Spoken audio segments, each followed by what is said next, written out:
The movie opens with siblings Peter and Annie Garrett climbing a rock with their dad Royce in Monument Valley, Utah. They happily discuss songs from different eras while climbing, showing that they are all experienced climbers. Suddenly, a distress call comes from a climber above, followed by a falling backpack. The three manage to dodge the backpack, but soon the two climbers above them fall down too. This causes Royce, Peter, and Annie to be swept off their safety harnesses, leaving all the 5 climbers dangling by a single rope. The rope is now held to the rock crevice by a single safety harness. As Royce tries to calm everyone down, the 2 climbers below him fall down, leaving just the father and the siblings on the rope. Royce instructs Annie to secure them to the wall, but realizes the safety harness is slipping out of the crevice. Knowing the single harness won't hold their weight, Royce makes a tough decision and asks Peter to cut him loose. Annie pleads with Peter not to, but Royce insists that if he doesn't cut the rope quickly, they'll all die. Peter, horrified by what he's about to do, cuts the rope with his knife, and Royce falls to his death. 3 years after the accident, Peter is taking photos of 2 rare snow leopards in the hills near Mount K2 for National Geographic. As the weather worsens, he starts heading back down the mountain with his porter. Unfortunately, the porter falls and breaks his leg. Peter quickly takes the injured porter to a Pakistani military helicopter that is going to a hospital in Siachen Glacier to deliver medical supplies. As the helicopter flies away, a Sports Illustrated magazine blows out of a nearby tent. The cover features Annie Garrett as one of the best climbers of her time. On the helicopter ride, the pilot, Major Rassel, tells Peter that he will drop him off at Mount K2 base camp on the way back from the hospital. He then reveals that Annie is also at the base camp. Since the accident in Monument Valley, the relationship between the 2 siblings rarely communicate with each other. Upon reaching the glacier, Peter is shocked to discover that the hospital is only receiving 25% of the total medical supplies delivered by the helicopter. The remaining supplies are being diverted to a massive 40-man team led by American billionaire Elliot Vaughn, who has brought them to K2. On the return trip from the hospital, Major Rassel informs Peter that Annie is heading a WNN documentary team up K2, which is being funded by Vaughn. Upon further inquiry, Peter learns that Vaughn attempted to summit K2 from the south face 4 years ago. However, due to a severe weather change, his ascent was cut short just 800 meters from the peak. Despite enduring a harrowing night in the death zone, Vaughn managed to descend the next day, demonstrating his exceptional climbing skills. Upon reaching the base camp, Peter is greeted, rather awkwardly, by his sister Annie. She reveals that they are leaving tomorrow, and they plan to summit the mountain within 2 p.m. on Wednesday, much to the surprise of Peter. Peter asks if anyone could schedule summiting a mountain, and suggests that the climbing party should slowly summit the mountain after acclimatization and constant checking of weather. In response, Annie scoffs off and curtly replies that she trusts and admires Vaughn's plan. The base camp is abuzz with a varied cast of characters, including 2 naked hippies, Malcolm and Cyril Bench, lounging by the fire, seemingly under the influence of alcohol. A ragged, long-haired old man emerges from his tent to witness 2 helicopters descending upon the base camp. Stepping out of the helicopter amidst much fanfare and media attention is Vincent Vaughn. He warmly greets Annie and Tony McLaren, a celebrated mountaineer with a remarkable collection of records in the mountaineering world. Meanwhile, Peter encounters Skip, who operates a struggling mountain guiding company, and his manager and medic, Monique. Skip informs Peter of Vaughn's ambitious plan to summit K2 precisely at the moment when the inaugural flight of his new airline, Majestic Flights, soars over the peak, creating a captivating photo opportunity. That night, Vaughn hosts a lively party at the base camp, where he openly shares his remorse over the misfortune that halted his previous summit attempt 4 years ago. With unwavering confidence, he reiterates his audacious plan to ascend to the peak in a short amount of time. Amidst the boisterous cheers and applause, the enigmatic long-haired, bearded man from earlier emerges from the crowd and boldly confronts Vaughn about his ill-conceived plan. This grizzled mountaineer is none other than Montgomery Wick, a former army comrade of Peter and Annie's father. Interestingly, Wick holds the extraordinary record of summiting K2 in a remarkable 24 hours. Despite Wick's intimidating presence and direct challenge, Vaughn's smooth rhetoric and charm enable him to deflect the questions, allowing the party to continue unabated.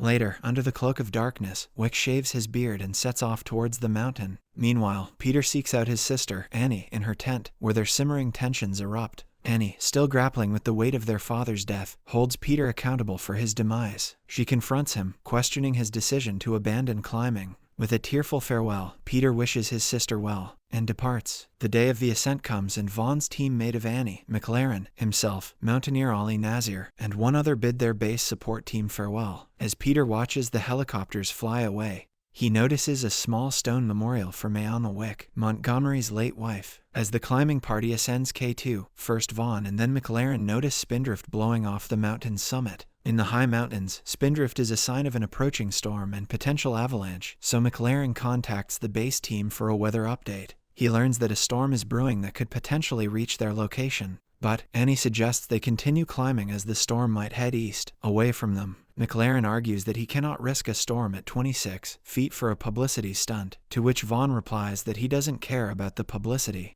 He only wants to summit the mountain because this is their only chance. Reluctantly, the party presses on, continuing their ascent of the mountain. At the base station, the support team receives alarming weather updates. The winds are intensifying, the pressure is dropping, and clouds are rapidly approaching the climbing party. Meteorologist Max urges the base team to instruct the climbers to descend immediately, but Frank Williams, the head of Vaughn's base team, stubbornly insists on proceeding with the summit attempt. Enter Peter, who identifies himself as Annie's brother. He expresses his concern about the rising winds and the impending storm. Despite Frank's dismissive attitude, Max reiterates that the data confirms the imminent arrival of severe weather. Horrified, Peter forcefully seizes the radio control system and contacts Tom McLaren, warning him of an approaching major storm from the south. Tom, unfamiliar with Peter, dismisses his warning until Skip intervenes, warning Tom to descend immediately or face grave danger. Acknowledging Skip's credibility, Tom orders everyone to begin their descent.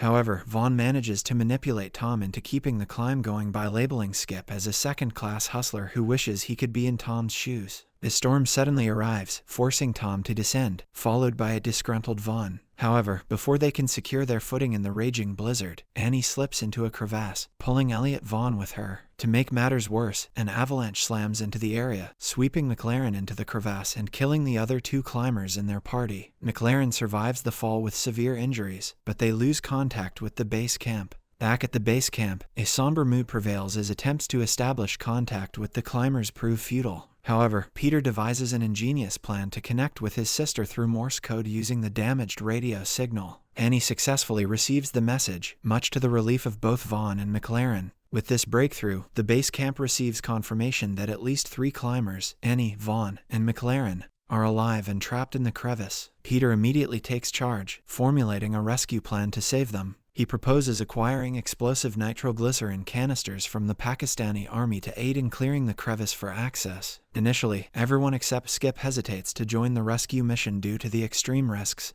and tight timeline. Undeterred, Peter outlines a plan to execute a rapid ascent in pairs, with each pair carrying a single nitroglycerin canister. In the crevasse, Vaughn meticulously divides the limited supplies they have left.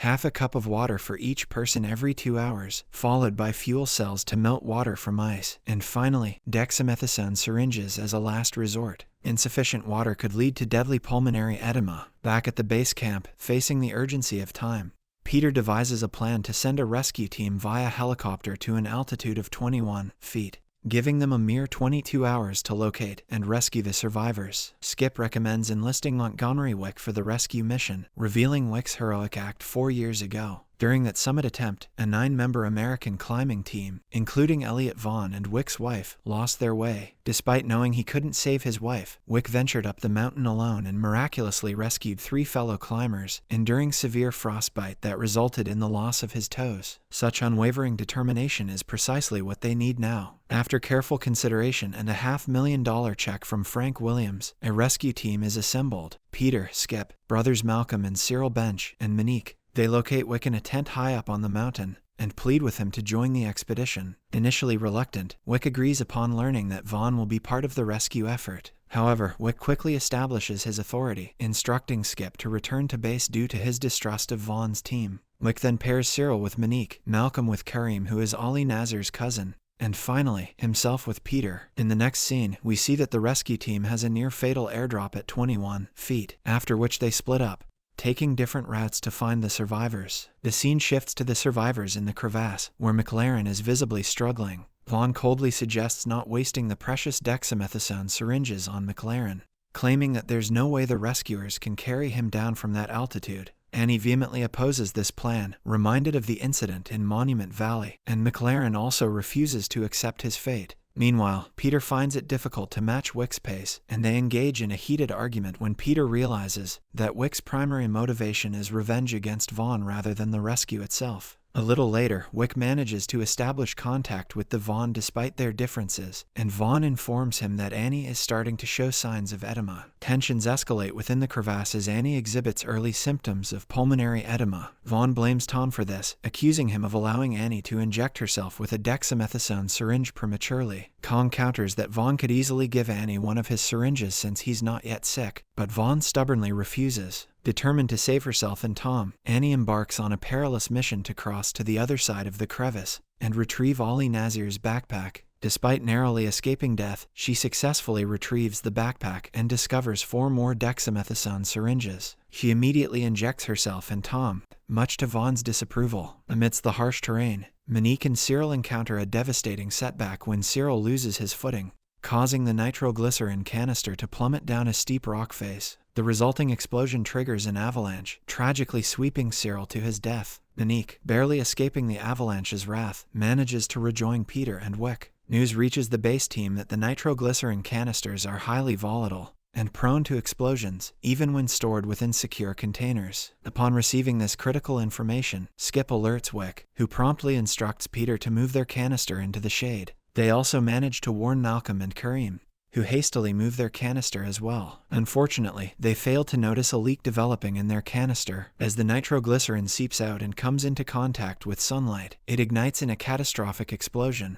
claiming the lives of both Kareem and Malcolm. The blast also triggers a shift in the ice, exposing the frozen body of a woman. The woman is none other than Montgomery Wick's wife. Peter discovers an empty dexamethasone box near the body, confirming Wick's suspicion that Vaughn had stolen his wife's syringes, abandoning her to her fate. Despite Peter's pleas, Wick admits to his thirst for vengeance against Vaughn. Recognizing Wick's vengeful nature, Peter and Monique make the decision to leave the next morning without him. At the crevasse, Vaughn, taking advantage of Annie's exhaustion, uses an air-filled syringe to kill McLaren. Upon awakening, Annie discovers the empty syringe next to McLaren's lifeless body and confronts Vaughn. With their oxygen levels rapidly depleting, they realize that their time is running out unless the rescuers arrive soon. As their lungs begin to fill with fluid, Annie and Vaughn desperately mark the crevasse entrance by placing a flare inside a bag of McLaren's blood and detonating it. After a perilous leap across a ridge, Peter and Monique spot the crimson-stained crevasse entrance and hastily secure their nitroglycerin canister to blast a larger opening. They lower a rope, and Vaughn, with Annie attached, signals Peter and Monique to pull her up. However, as Annie nears the surface, the pickaxe secured to the rope starts to slip from the ice, causing her to plummet back down. Just in the nick of time, Wick arrives and joins the exhausted Peter and Monique in their rescue efforts. Wick descends into the crevasse, and a frightened Vaughn seizes a pickaxe in self-defense, fearing Wick's vengeful intentions. After a brief struggle, Wick manages to attach a clip to Vaughn, ensuring his rescue as well. With Wick below assisting, Monique and Peter gradually lift Annie upwards. Unfortunately, Annie's leg gets caught in a boulder, which comes crashing down onto the ledge where Wick and Vaughn are standing. As a result, Annie, Peter, Wick, and Vaughn find themselves dangling precariously by a single rope, eerily reminiscent of the opening scene. In a stark contrast to the earlier incident, Peter doesn't face the agonizing decision of cutting the rope this time. Instead, Wick, determined to execute his revenge, pulls out his knife and severs the rope. Wick and Vaughn plummet into the depths of the crevasse, meeting their demise. The film concludes at the base camp, where the survivors have gathered. After 3 years of estrangement, Annie and Peter finally mend their relationship. Monique and Peter share a kiss as the camera pans towards the memorials erected in honor of those who perished during the rescue mission.